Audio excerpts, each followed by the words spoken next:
आणि आपली वारकरी शिक्षण संस्था सुरू करून असे काही 10-12 वर्ष असं झालेले नाही.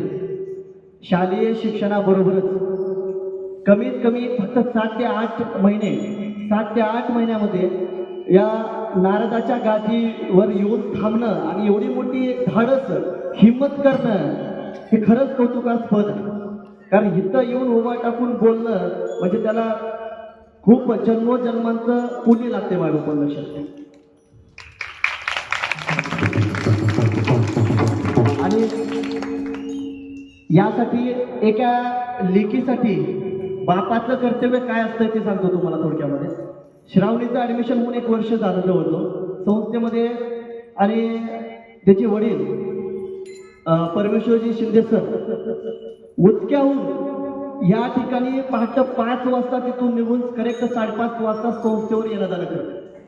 आतापर्यंत त्यांनी ऊन म्हटला नाही, वारं पाऊस असं काही न कसल्याही परिस्थिती न गुमावता आज त्यांच्या खरंच कष्टाचं या ठिकाणी चीज होत चाललंय.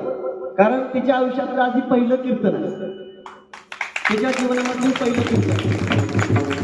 आणि येणाऱ्या भविष्यामध्ये मी 100% खात्री देतो की अतिशय सुंदर असं कीर्तन येणाऱ्या भविष्यामध्ये महाराष्ट्रामध्ये श्रावणी नक्की गाजणार. कारण या ठिकाणी उभा टाकून बोलणं हे खूप मोठं आजच्या पहिल्याचं या ठिकाणी उभा टाकून बोलणं हेच खूप मोठं कौतुक आहे.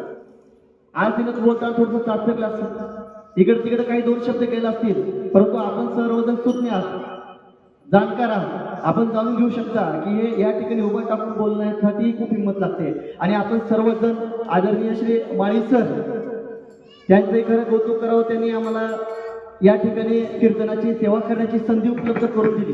कारण त्यासाठी खूप हिंमत लागते. कारण माळी सरांचं काम तर कौतुकास्पद आहे शाळेमध्ये. कारण सर्व विद्यार्थी सर तुमचं खूप आवर्जून नाव घेतात माझ्याकडे आल्यानंतर. आणि आपण आपल्याच विद्यार्थ्याला या ठिकाणी यावर्षी या ठिकाणी सेवा करण्याची संधी दिला त्याबद्दल मी माळी परिवाराचाही खूप मनपूर्वक आभार व्यक्त करतो. पुढच्या वर्षी पण त्याच्याही पेक्षा अतिशय सुंदर कीर्तन या ठिकाणी आपण संपन्न करू एवढी शाश्वती आम्ही या ठिकाणी देतो आणि आभार व्यक्त करतो. धन्यवाद. खरं म्हणजे श्रावणी